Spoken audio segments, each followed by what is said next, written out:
Connais-tu l'histoire des forêts de France? Attends.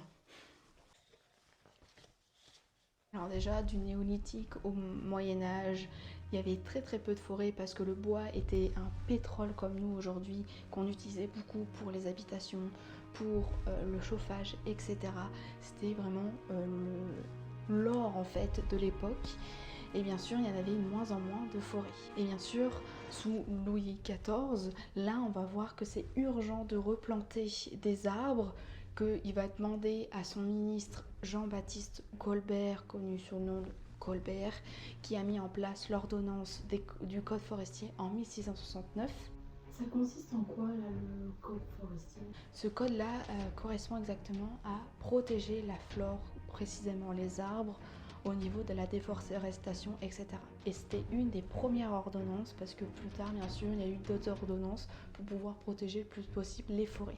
Et bien sûr, grâce à Colbert, il y a une forêt qui est très connue, qui a été plantée, qui est la forêt de Troncé, dans l'Allier, dans l'Auvergne. Et dans cette forêt, on voit principalement des feuillus et plus précisément des chênes.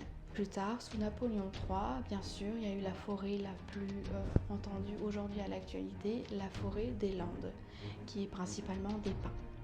Et on se rend compte qu'aujourd'hui, suite aux nombreux incendies qu'il y a eu en France, comme celui de 2022, qu'il est plus intéressant de planter des feuillus qui résistent plus aux incendies que les pins.